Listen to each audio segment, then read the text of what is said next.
Struggling to describe charts and graphs in IELTS Task 1? You're not alone. Mastering the right grammar is the key to unlocking a high score, and today, we're going to build those essential skills. Welcome to Stop Losing Marks, the Band 9 grammar you're missing. In this detailed lesson, we will cover 4 crucial areas. We'll start with adjectives and adverbs of change, then move to powerful verb-noun pairings.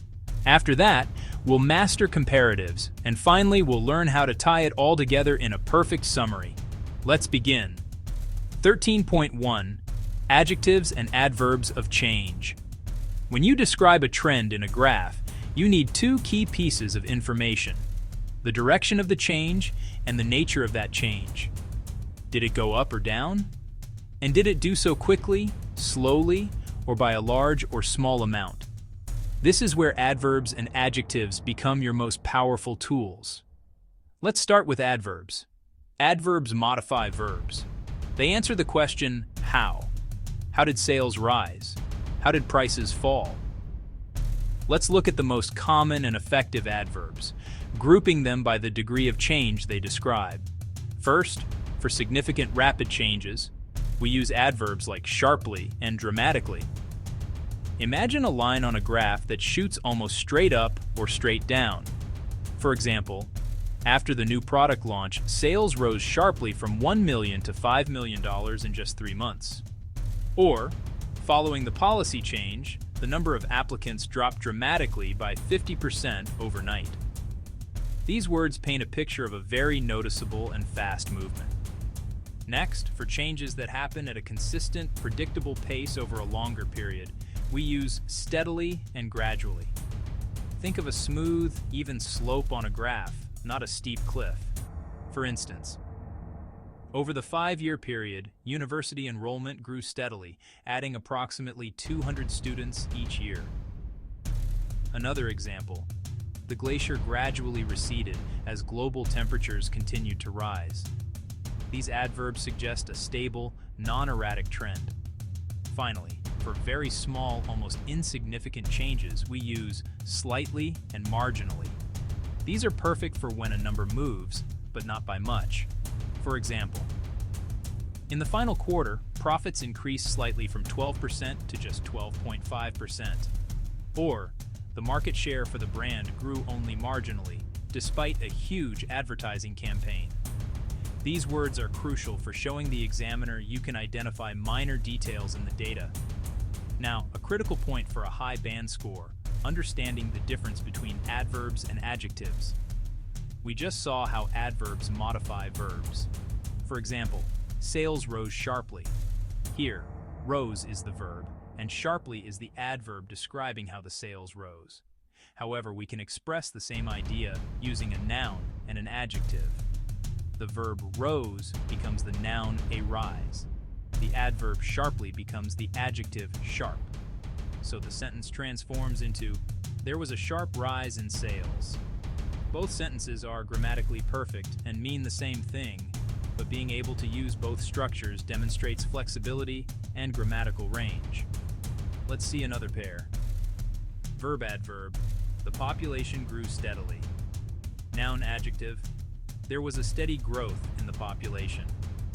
Verb adverb, prices fell slightly.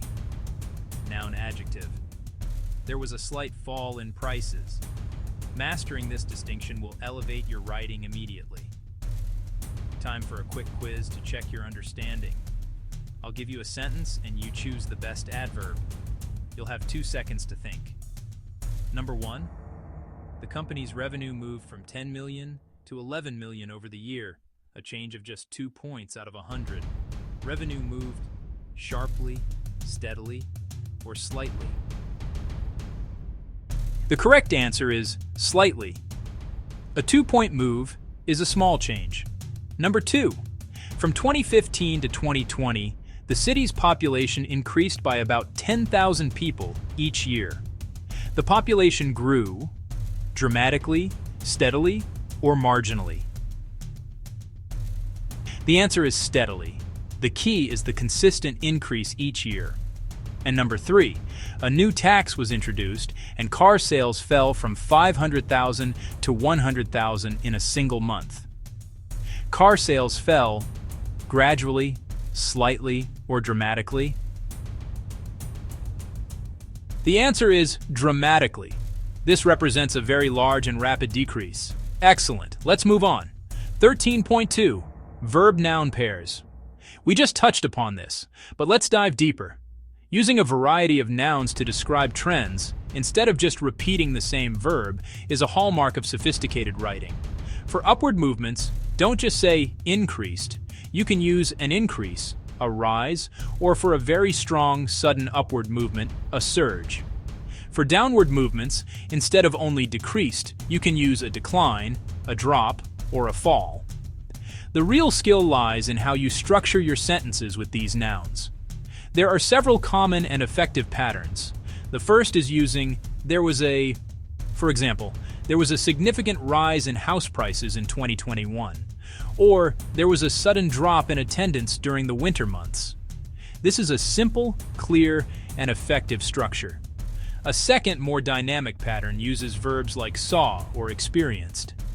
In this structure, the subject of the sentence, like a country, a year, or a market, becomes the agent that witnesses the change. For example, the UK unemployment rate saw a sharp drop in 2022, or the technology sector experienced a massive surge in investment. This personifies the subject slightly and adds variety to your sentence construction. What about data that doesn't just go up or down, but does both?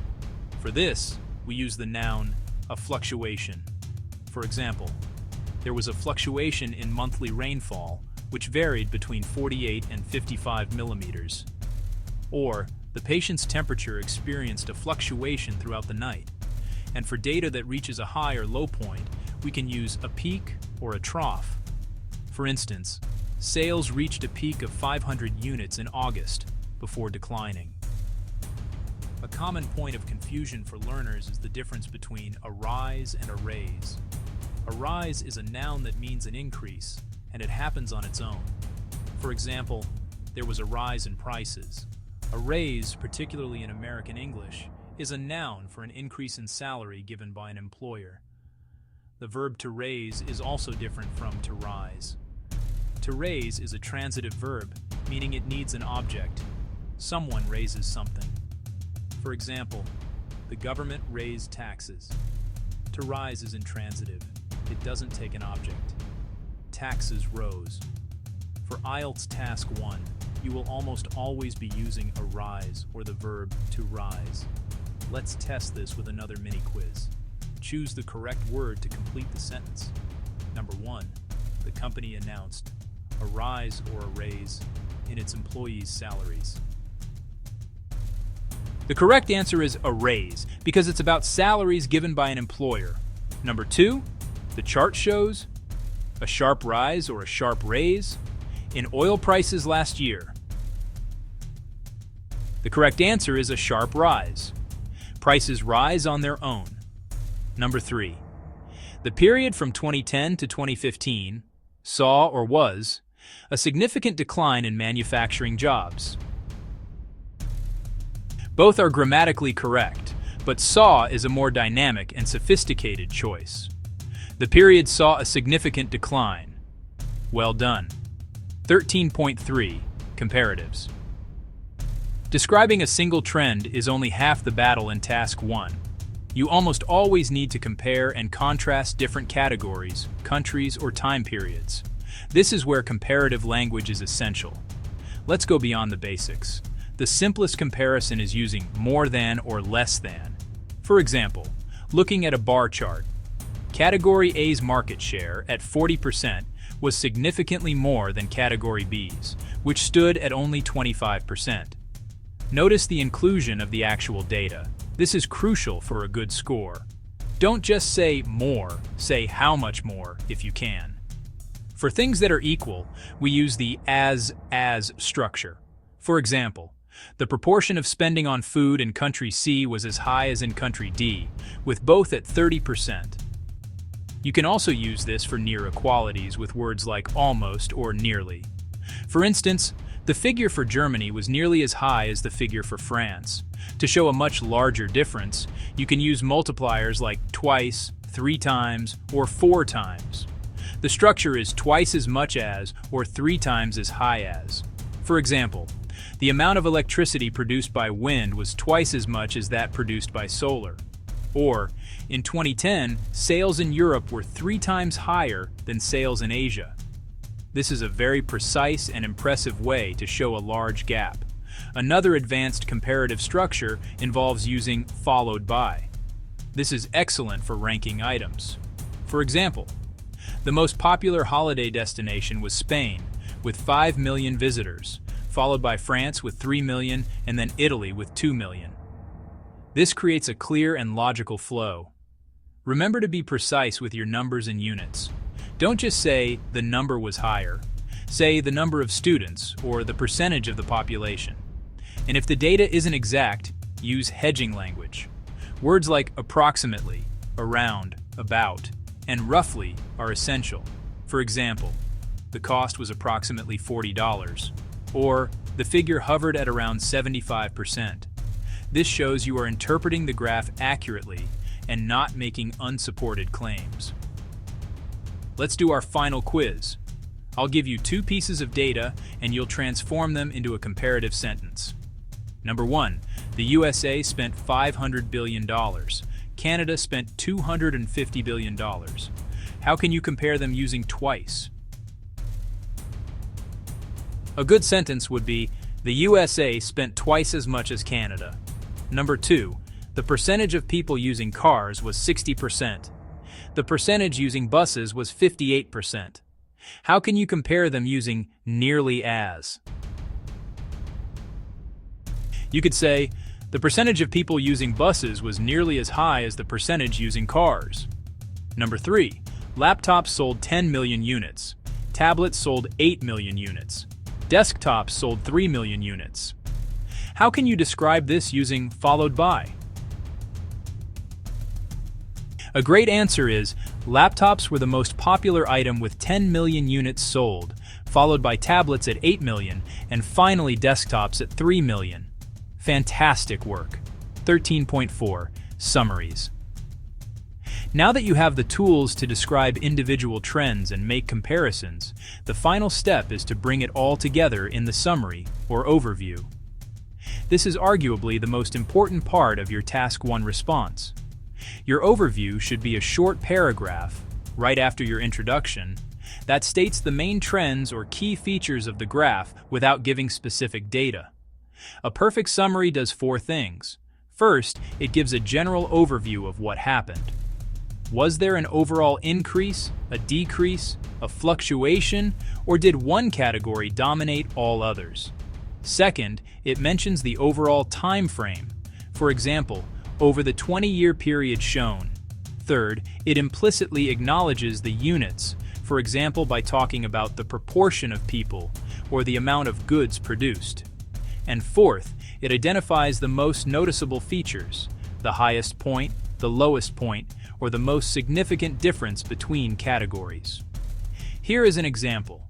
Imagine a graph showing car sales for 3 different brands from 2000 to 2020. A good summary might sound like this. Overall, what stands out from the graph is that the sales for all 3 car brands increased over the 20-year period.